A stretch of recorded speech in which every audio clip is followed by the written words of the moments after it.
ನಮಸ್ಕಾರ ವಿದ್ಯಾರ್ಥಿಗಳೇ, welcome to smile sir nursing classes. ಇವತ್ತು ನಾವು ಇಂಪಾರ್ಟೆಂಟ್ ಟಾಪಿಕ್ ಎಕ್ಸಾಮಲ್ಲಿ ಕೇಳುವಂಥದ್ದು ಪ್ರೊಫೆಷನಲ್ ಎಥಿಕಟ್ಸ್ ಫಾರ್ ನರ್ಸಸ್ ಅಥವಾ ರೂಲ್ಸ್ ಫಾರ್ ದಿ ನರ್ಸಸ್ ಅಂತ ಕೇಳ್ಬೋದು ಕ್ವಶನನ್ನು. ಅದಕ್ಕೆ ಸಂಬಂಧಿಸಿದಂತೆಯೇ ನಮ್ಮ ನರ್ಸ್ ಅಂದರೆ ಶುಶ್ರೂಷಕಿಯರಿಗೆ ಯಾವ ರೀತಿಯಾದಂತಹ ಡಿಸಿಪ್ಲಿನ್ ಇರಬೇಕು ಮತ್ತು ರೂಲ್ಸ್ ಮತ್ತು ರೆಗ್ಯುಲೇಷನ್ಸ್ಗಳು ಏನೇನು ಇರ್ತವೆ ಒಂದು ವಿದ್ಯಾರ್ಥಿ ಜೀವನದಲ್ಲಿ ಇರಬೇಕಾದ್ರೆ, ಕಲಿಯಬೇಕಾದ್ರೆ ಅಥವಾ ಕೆಲಸವನ್ನು ನಿರ್ವಹಿಸಬೇಕಾದ್ರೆ ಅವರುಗಳು ಈ ಒಂದಷ್ಟು ಪಾಯಿಂಟ್ಗಳನ್ನು ಫಾಲೋಅಪ್ ಮಾಡಬೇಕಾಗತ್ತೆ.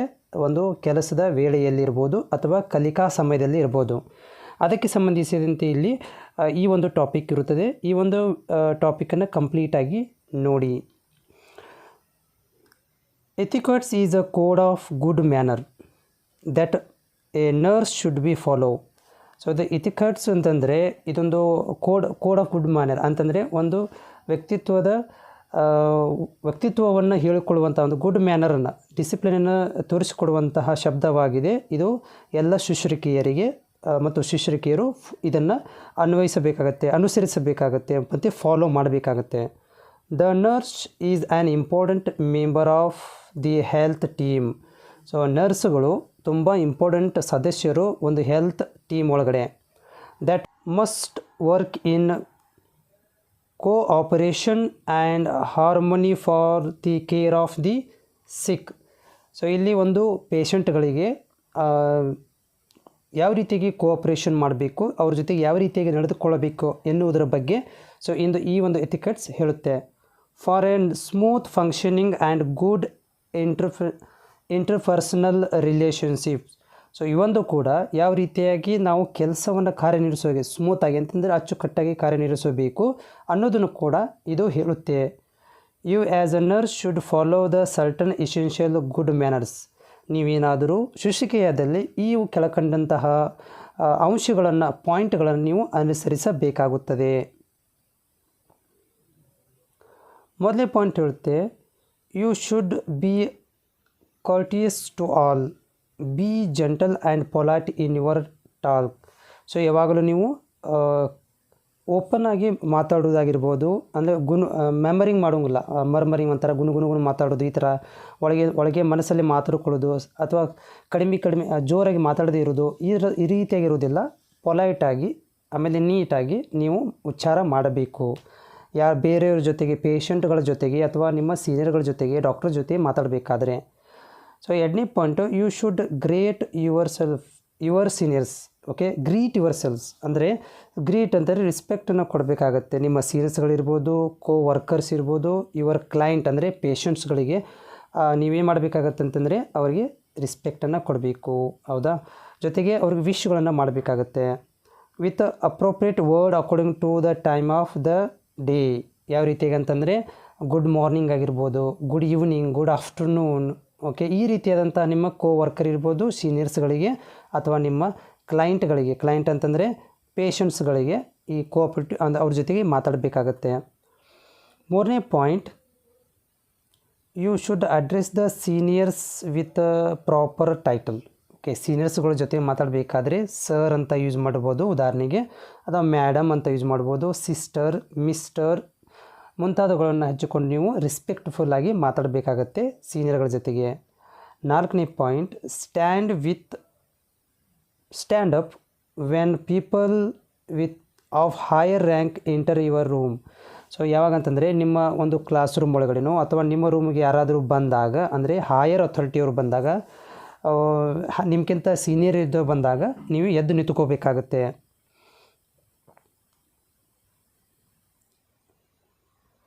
Next fifth point, stand up when answering questions in the classroom. ನೀವು ಕ್ಲಾಸ್ ರೂಮಲ್ಲಿ, ಈಗ ಸದ್ಯಕ್ಕೆ ನೀವು ಕ್ಲಾಸ್ ರೂಮ್ ಓದ್ತಾ ಇದ್ದೀರಿ. ಸೊ ನಿಮಗೆ ಟೀಚರುಗಳಿಗೆ ಏನಾದರೂ ಕ್ವಶನ್ಸ್ ಇರ್ಬೋದು, ಆನ್ಸರ್ ಇರ್ಬೋದು, ಅಥವಾ ಅವರೇನಾದರೂ ಆ ಕ್ವಶನ್ಸ್ ಆನ್ಸರ್ ಕೇಳಿದಾಗ ಸ್ಟ್ಯಾಂಡ್ ಅಪ್ ಎದ್ದು ನಿಂತುಕೊಂಡು ಆನ್ಸರ್ ಮಾಡಬೇಕಾಗುತ್ತೆ. Next, open the door for the seniors and stand aside for them to pass. So ನೀವೇನು ಕೇಸ್ ಆಫ್ ಏನಾದರೂ ರೂಮಲ್ಲಿದ್ದಬೇಕಾದ್ರೆ ನೀವು ಡೋರ್ಗಳನ್ನು ಓಪನ್ ಮಾಡಿ ಸೈಡಲ್ಲಿ ನಿಂತ್ಕೋಬೇಕಾಗತ್ತೆ. ಸೀನಿಯರ್ ಹೋಗಲಿಕ್ಕೆ, ಅದು ಡಾಕ್ಟರ್ ಅಥವಾ ಹೋಗಲಿಕ್ಕೆ ನೀವು ಅವರಿಗೆ ಅಂದರೆ ಸೈಡಲ್ಲಿ ನಿಂತ್ಕೋಬೇಕಾಗುತ್ತೆ. ಆ ರೀತಿಯಾಗಿ ನೀವು ಕೂಡ ಫಾಲೋ ಅಪ್ ಮಾಡಬೇಕಾಗುತ್ತೆ. Excuse your self when over taking senior persons, ಅಥವಾ ನೀವು ಅವ್ರಿಗೆ ಸೈಡ್ ಹಾಕಿ ಹೋಗಬೇಕಿತ್ತು ಅಥವಾ ಅರ್ಜೆಂಟಲ್ಲಿ ಹೋಗಬೇಕಿತ್ತು, ಅವಾಗ ಅವರಿಗೆ ಎಕ್ಸ್ಕ್ಯೂಸ್ ಮಿ ಅಂತ ಶಬ್ದವನ್ನು ಯೂಸ್ ಮಾಡಿಕೊಂಡು ನೀವು ಅವ್ರ ಮುಂದಿಂದ ಹಾದು ಹೋಗಬಹುದು. Next, stand aside and give away to seniors when you across them on the ways. ಅಥವಾ ನಿಮ್ಮ ಮುಂದೆ ಏನಾದರೂ ಸೀನಿಯರ್ದು ಹಾದು ಹೋಗಬೇಕಾದ್ರೆ ಅಥವಾ ಸೀನಿಯರ್ಸ್ಗಳು ನಿಮ್ಮ ಮುಂದೆ ಹೋಗ್ತಾ ಇದ್ದಾರೆ ಅಂತ ತಿಳ್ಕೊಂಡು, for example corridor, okay, corridor ಮುಂದೆನೋ ಅಥವಾ ಸ್ಟೇರ್ಕೇಸ್ ಮೇಲೇನೋ ಹೋಗಬೇಕಾದ್ರೆ ನೀವು ಸೀನಿಯರ್ಸ್ ಏನಾದ್ರು ಪಾಸಾಗಿ ಹೋಗಬೇಕಾದ್ರೆ ನೀವು ಸೈಡಲ್ಲಿ ನಿಂತ್ಕೋಬೇಕಾಗುತ್ತೆ. ಇಟ್ ಮೀನ್ಸ್ ರೆಸ್ಪೆಕ್ಟ್ ಕೊಟ್ಟಂಗೆ ಈ ಒಂದು ಸೈಡಲ್ಲಿ ನಿಂತ್ಕೊಳ್ಳೋದ್ರಿಂದ. Maintain silence whenever you and whenever necessary. So ಎಲ್ಲೆಲ್ಲಿ ನಿಮಗೆ ಶಾಂತ ರೀತಿಯಾಗಿ ಇರಬೇಕಾಗುತ್ತೆ, ಉದಾಹರಣೆಗೆ ಕ್ಲಾಸ್ ರೂಮಲ್ಲಿ ಇರ್ಬೋದು, ಶಾಂತ ರೀತಿ ಕೂತ್ಕೊಳ್ಬೋದು, ಲೈಬ್ರರಿಯಲ್ಲಿ, ಸ್ಟಡಿ ರೂಮಲ್ಲಿ, ಆಮೇಲೆ ಡಾರ್ಮಿಟೋರೀಸ್ಗಳಲ್ಲಿ, ಓಕೆ. ಅಂದರೆ ಈಗ ನೀವೆಲ್ಲೋ ಇದನ್ನು ಮಾಡ್ತಾಯಿದ್ದೀರಾ, ಲೈಬ್ರರಿಗೆ ಹೋಗಿದ್ದೀರಾ ಅಥವಾ ಕ್ಲಾಸ್ ರೂಮ್ ಸ್ಟಡಿಯಲ್ಲಿ ಇರ್ತೀರಾ, ಆ ಟೈಮಲ್ಲಿ ಸೊ ನೀವು ಸೈಲೆನ್ಸನ್ನು ಮೇಂಟೈನ್ ಮಾಡಬೇಕಾಗುತ್ತೆ. Keep your dress neat and tidy, okay. So ನೀವು ವಿತೌಟ್ ಐರನ್ ಮಾಡ್ದೇನೋ ಮುದ್ದೆ ಆಗಿರುತ್ತೆ, ಓಕೆ. ಆ ರೀತಿಯಾದಂಥ ಡ್ರೆಸ್ಗಳಿಂದ ನಿಮಗೆ ಸೂಟ್ ಅನಿಸೋದಿಲ್ಲ. ಸೊ ಅದ್ರ ಸಲುವಾಗಿ ನೀಟಾದಂಥ ಡ್ರೆಸ್ಗಳನ್ನು ಮಾಡ್ಕೋಬೇಕು. ಟೈಡಿ, ಸೂಟೇಬಲ್ ಆದಂಥ ಅಂದರೆ ಉದಾಹರಣೆಗೆ saris arranged and the hair put up, okay. So ಕೂದಲುಗಳನ್ನು ಬಿಟ್ಕೊಂಡ್ಬರೋದಾಗಿರ್ಬೋದು, ಆ ರೀತಿಯಾಗೆಲ್ಲ ಅದನ್ನು ಗಟ್ಟಿಯಾಗಿ ಹಿಂದೆ ಕಟ್ಕೊಳ್ಳೋದಾಗಿರ್ಬೋದು, ಅಥವಾ ಸಾರೀಸ್ಗಳನ್ನ ನೀಟಾಗಿ ಅರೇಂಜ್ಮೆಂಟ್ ಮಾಡೋದಾಗಿರ್ಬೋದು, ಈ ರೀತಿಯಾದಂಥಗಳನ್ನು ಡ್ರೆಸ್ ನೀವು ಇಲ್ಲಿ ಮೇಂಟೈನ್ ಮಾಡಬೇಕಾಗತ್ತೆ. While on duty never use any form of jewelleries that may interfere with the work. So jewellery, ಬೆಳೆಗಳನ್ನ ಹಾಕ್ಕೊಳ್ಳೋದಾಗಿರ್ಬೋದು, ಕಿವಿ ವೇಲ್ಗಳು ದೊಡ್ಡ ಹಾಕ್ಕೊಳ್ಳೋದು, ಓಕೆ, ಚೈನ್ಗಳನ್ನು ಆವಾಜ್ ಮಾಡೋಂಥ ಚೈನ್ಗಳನ್ನು ಹಾಕ್ಕೊಳ್ಳೋದು ಕಾಲಲ್ಲಿ, ಈ ರೀತಿಯಾದಂಥಗಳನ್ನು ಇಲ್ಲಿ ಡ್ಯೂಟಿ ಟೈಮಲ್ಲಿ, ವರ್ಕ್ ಟೈಮಲ್ಲಿ ಹಾಕ್ಕೋಬಾರ್ದು. 100 point, obey seniors without ಆರ್ಗ್ಯೂವಿಂಗ್.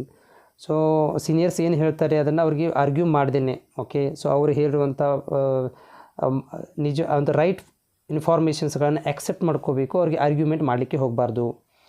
Help the seniors to carry heavy load if you find them on the way. Seniors ಏನಾದರೂ ವಸ್ತುಗಳನ್ನು ಹಿಡ್ಕೊಂಡು ಹೋಗ್ತಾಯಿದ್ರು, ಅದು ತುಂಬ ಭಾರವಾಗಿತ್ತು, ಸೊ ಆ ಟೈಮಲ್ಲಿ ನೀವು ಅವ್ರಿಗೆ ಸಹಾಯ ಮಾಡಬೇಕು. So next 14th point, say thank you when someone is doing favour for you. So ಯಾರಾದರೂ ನಿಮಗೆ ಸಹಾಯ ಮಾಡಿದರೆ ಅವ್ರಿಗೆ ಥ್ಯಾಂಕ್ ಯು ಹೇಳಬೇಕು. And also when someone corrects you, ಅಥವಾ ನೀವು ತಪ್ಪು ಮಾಡಿದ್ದನ್ನು ಅವ್ರು ಕರೆಕ್ಟ್ ಮಾಡಿಕೊಟ್ಟಾಗ ಅವ್ರಿಗೆ ಥ್ಯಾಂಕ್ ಯು ಅಂತ ಹೇಳಬೇಕು. ಇವೆಲ್ಲ ಪಾಯಿಂಟ್ಗಳು. So next point 15th point, get prior permission from the sister in charge before you take any article from any department. ಇಲ್ಲಿ ನೋಡಿ, ವಸ್ತುಗಳನ್ನು ಏನಾದರೂ ಒಂದು ಡಿಪಾರ್ಟ್ಮೆಂಟಲ್ಲಿ ಹೋಗಿ ವಸ್ತುಗಳನ್ನು ತೊಗೋಬೇಕಾದ್ರೆ ಏನೋ ಬೇಕಾಗಿತ್ತು ನಿಮಗೆ, ಏನೋ ಒಂದು ಸ್ಟೆಥೋಸ್ಕೋಪ್ ಬೇಕಾಗಿತ್ತು ಅಥವಾ ಕಾಟನ್ ಬೇಕಾಗಿತ್ತು. ಸೊ ಆವಾಗ ಸಿಸ್ಟರ್ ಇನ್ಚಾರ್ಜರ್ಗಳಿಗೆ ಪರ್ಮಿಷನ್ ತೊಗೊಂಡು ವಸ್ತುಗಳನ್ನು ತೆಗೆದುಕೊಂಡು ಬರಬೇಕು. 16th point, do not delay the answers to the questions, give the answers immediately and appropriately. ಯಾರಾದರೂ ನಿಮಗೆ ಕ್ಲಾಸ್ ರೂಮಲ್ಲಿ ಕ್ವಶನ್ಸ್ ಕೇಳಿದಾಗ ಅಥವಾ ಸೀನಿಯರ್ಸ್ಗಳು ಅಥವಾ ಡಾಕ್ಟರ್ಸ್ಗಳು ಏನಾದರೂ ಕೇಳಿದಾಗ, ಸೊ ನೀವೇನು ಮಾಡ್ಬೋದು ಅಂತೇಳಿ ವೇಟ್ ಮಾಡ್ಬೋದು, ಥಿಂಕ್ ಮಾಡ್ತಾ ನಿಂತ್ಕೋಬಾರ್ದು. ಸೊ ಇಮಿಡಿಯೇಟಾಗಿ ಆನ್ಸರ್ಗಳನ್ನು ಕೊಡಬೇಕು, ಅಪ್ರೋಪ್ರಿಯೇಟ್ ಅಂತ ಆನ್ಸರ್ಗಳನ್ನು ಕೊಡಬೇಕು.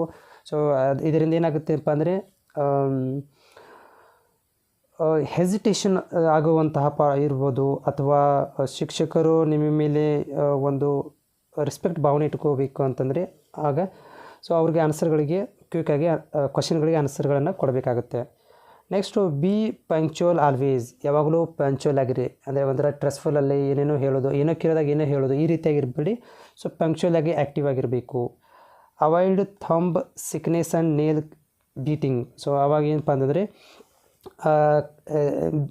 ನೇಲ್ಗಳನ್ನು ಅಂದರೆ ಉಗುರನ್ನು ಕಚ್ಕೊಂತ ಕೂತ್ಕೊಳ್ಳೋದು, ಈ ರೀತಿಯಾಗಿ ಇರ್ಬೋದು. ಅಥವಾ ಕೈಗಳನ್ನು ಮುದ್ದೆ ಮಾಡೋದು, ಹೆದರ್ಬೇಕಾದ್ರೆ ಮಾಡ್ತಿರ್ತಾರಲ್ಲ, ಆ ರೀತಿಯಾಗಿ ಕೂಡ ಮಾಡಲಿಕ್ಕೆ ಹೋಗಬಾರ್ದು. 19, in an assembly let the seniors take the seat first. Okay, ನೀವು ಅಸೆಂಬ್ಲಿ ಹಾಲಲ್ಲಿ ಒಂದು ಕಾನ್ಫರೆನ್ಸ್ ಹಾಲಲ್ಲಿ ನೀವು ಕೂತ್ಕೋಬೇಕಾದ್ರೆ ಸೀನಿಯರ್ಸ್ ಬಂದಾಗ ಅವರಿಗೆ ಸ್ಥಾನವನ್ನು ಬಿಟ್ಟು ಕೊಟ್ಟು ಆಮೇಲೆ ನೀವು ಕೂತ್ಕೋಬೇಕಾಗತ್ತೆ. Keep eyes contact and sit face to face when listening to the someone. ಇವಾಗ ನಿಮ್ಮ ಫಾರ್ ಎಕ್ಸಾಂಪಲ್ ಡಾಕ್ಟರ್ಸ್ ನಿಮ್ಮ ಜೊತೆಗೆ ಏನೋ ಮಾತಾಡ್ತಾ ಇದ್ದಾರೆ ಅಥವಾ ಪೇಷಂಟ್ ನಿಮ್ಮ ಜೊತೆಗೆ ಮಾತಾಡ್ತಾ ಇದ್ದಾರೆ ಅಂದಾಗ ಸೊ ಅವರು ಫೇಸ್ ಟು ಫೇಸು ಅಥವಾ ಐ ಕಾಂಟ್ಯಾಕ್ಟಿಂದ ಮುಖಾಂತರ ಮಾತಾಡಬೇಕು. ಅವ್ರೇನು ಹೇಳ್ತಿರ್ತಾರೆ ನೀವು ಬೇರೆ ಕಡೆ ನೋಡೋದಾಗಲಿ ಹೊರಗಡೆ ನೋಡೋದಾಗಲಿ ಈ ರೀತಿಯಾಗಿ ಮಾಡಲಿಕ್ಕೆ ಹೋಗಬಾರ್ದು. Say excuse me when if you hurts other accidentally. ಯಾರಿಗಾದ್ರೂ ಹೋಗಿ ನೀವು ಏನೋ ಟಚ್ ಮಾಡಿದಾಗಿರ್ಬೋದು ಅಥವಾ ಪೆಟ್ಟು ಬಿತ್ತು ಅಥವಾ ಗೊತ್ತಿಲ್ಲೇನೋ ತಾಡ್ತು, ಸೊ ಅವ್ರಿಗೆ ಎಕ್ಸ್ಕ್ಯೂಸ್ ಮೀ ಅಂತ ಹೇಳಬೇಕು. Never let other secret to go out of you. Okay, never let others secret to go out of you. Okay, so ಇದೊಂದು ಏನಪ್ಪ ಅಂತಂದರೆ ನೀವು ಯಾವುದೋ ಒಂದು ಮಾತುಗಳನ್ನಾಗಿರ್ಬೋದು ಅಥವಾ ಏನೋ ಬೇರೆಯವರಿಗೆ ಹರ್ಟ್ ಆಗುವಂಥ ಮಾತುಗಳನ್ನು ಕೂಡ ಏನೋ ಅವರವರ ಮಾತುಗಳನ್ನು ಶೇರ್ ಮಾಡ್ಕೊಳ್ಳುವಂಥ ಕೆಲಸವನ್ನು ಮಾಡಲಿಕ್ಕೆ ಹೋಗಬಾರ್ದು. Always close the doors after getting in to the room or when you get out of the room if desired. So ನೀವು ರೂಮಲ್ಲಿ ಇರಬೇಕಾದ್ರೆ ರೂಮ್ ಡೋರನ್ನು ಕ್ಲೋಸ್ ಮಾಡೋದಾಗಿರ್ಬೋದು ಅಥವಾ ನೀವು ಹೊರಗಡೆ ಹೋಗಬೇಕಾದ್ರೆ ನಿಮ್ಮ ರೂಮ್ಗಳನ್ನು ಕ್ಲೋಸ್ ಮಾಡ್ಕೊಂಡು ಹೋಗಬೇಕು. Knock the door and wait for the answer before you entering the room. So ಅವ್ರು ಯಾವುದೋ ಒಂದು ರೂಮಲ್ಲಿ ಒಳಗಡೆ ಹೋಗಬೇಕಾದ್ರೆ ಡೋರನ್ನು ನಾಕ್ ಮಾಡಬೇಕು. ಅವ್ರ ಆನ್ಸರ್ ಬರೋ ತನಕನೂ ಹೊರಗಡೆ ನೀವು ವೇಟ್ ಮಾಡಬೇಕು, ಡೋರ್ ನಾಕ್ ಮಾಡಿ ಒಳಗಡೆ ನುಗ್ಗೋ ಹಾಗಿಲ್ಲ. Do not cover the mouth while talking others. Cover your mouth when coughing sneezing. ಇಲ್ಲಿ ಏನಂತಂದರೆ 25 ಪಾಯಿಂಟು, ಮಾಸ್ಕನ್ನು ಹಾಕಿಕೊಂಡು ಮಾತಾಡೋಕ್ಕೆ ಹೋಗ್ಬಾರ್ದು. ಡಾಕ್ಟ್ರೇನೂ ಕೇಳ್ತಿರ್ತಾರೆ, ಸ್ಟೂಡೆಂಟ್ ಅಥವಾ ಟೀಚರ್ಸ್ ಕೇಳ್ತಿರ್ತಾರೆ ಕ್ಲಾಸ್ ರೂಮಲ್ಲಿ. ಸೊ ಆವಾಗ ನೀವು ಮಾಸ್ಕನ್ನು ಹಾಕ್ಕೊಂಡು ಮಾತಾಡೋದ್ರಿಂದ ಸರಿಯಾಗಿ ಕೇಳಿಸೋದಿಲ್ಲ. ಅಥವಾ ನಿಮಗೆ ಮತ್ತೊಂದು ಪಾಯಿಂಟ್ ಏನಂತಂದರೆ ನಿಮಗೆ ಕಫಿಂಗು ಸ್ನೀಸಿಂಗ್ ಬಂದಾಗ ಸೊ ಬಟ್ಟೆ ಹಿಡ್ಕೊಂಡು ಸ್ನೀಸಿಂಗ್ ಕಫಿಂಗ್ ಮಾಡಬೇಕು. 26 point, excuse yourself before interfere with others and engage talking to or doing other works. So ಇಲ್ಲೇನಂತಂದರೆ ಯಾವಾಗಲೂ ನೀವು ಯಾರಿಗಾದರೂ ಮಧ್ಯದಲ್ಲಿ ಮಾತಾಡಬೇಕಾದ್ರೆ ಎಕ್ಸ್ಕ್ಯೂಸ್ ಅಂತ ವರ್ಡನ್ನು ಯೂಸ್ ಮಾಡಬೇಕು. ಎಕ್ಸ್ಕ್ಯೂಸ್ ಮೀ ಅಂತ ಹೇಳಬೇಕು. ಅಥವಾ ಕೆಲಸದ ಸಮಯದಲ್ಲಿ ಏನಾದರೂ ನೀವು ಭಾಗವಹಿಸಬೇಕಂತಂದರೆ ಎಕ್ಸ್ಕ್ಯೂಸ್ ಅಂತ ಯೂಸ್ ಮಾಡಿಕೊಂಡು ನೀವಲ್ಲಿ ಭಾಗವಹಿಸ್ಬೋದು. ಸೊ ಕೊನೆಯ ಪಾಯಿಂಟ್ ಏನಂತಂದರೆ you should give and receive any gift or present especially from the client and their relatives. You should not, ನೆನಪಿಟ್ಟುಕೊಳ್ಳಿ, should not receive the gifts from the especially from the clients. ನಿಮ್ಮ ಪೇಷಂಟ್ಗಳಿಂದ ನೀವು ಗಿಫ್ಟ್ಗಳನ್ನು collect ಮಾಡ್ಕೊಳ್ಳೋದಾಗಿರ್ಬೋದು ಅಥವಾ ಏನೋ ದುಡ್ಡನ್ನು ಇಸ್ಕೊಳ್ಳೋದಾಗಿರ್ಬೋದು, ಈ ರೀತಿಯನ್ನು ಮಾಡಲಿಕ್ಕೆ ಹೋಗುತ್ತೆ. ನಿಮ್ಮ ರಿಲೇಟಿವ್ಸ್ಗಳಿಂದ ನಿಮ್ಮ ಜೊತೆಗಿರೋ ಕಡೆಯಿಂದ ನೀವು ಗಿಫ್ಟ್ಗಳನ್ನು ರಿಸೀವ್ ಮಾಡ್ಕೊಳ್ಳೋದು ಅಂದರೆ ವರ್ಕಿಂಗ್ ಪೀರಿಯಡಲ್ಲಿ ಎಕ್ಸೆಪ್ಟೇಷನ್ ಇಟ್ಟುಕೊಳ್ಳಿಕ್ಕೆ ಹೋಗಬಾರ್ದು. ಸೊ ಇವೆಲ್ಲ ಪಾಯಿಂಟ್ಗಳು ಏನಂತಂದರೆ ನೀವು ವಿದ್ಯಾರ್ಥಿ ಜೀವನದಲ್ಲಿ ಇರಬೇಕಾದ್ರೆ ಅಳವಡಿಸಿಕೊಳ್ಳಬೇಕಾಗುತ್ತೆ. ಇದನ್ನು ಎಕ್ಸಾಮಲ್ಲಿ ನಿಮಗೆ ಕೇಳಬಹುದು. ರೂಲ್ಸ್ ಆಫ್ ಪ್ರೊಫೆಷನಲ್ ನರ್ಸಸ್ ಅಥವಾ professional etiquettes of for the nurses ಅಂತ ಕ್ವಶನ್ ಬರುತ್ತೆ. Thank you.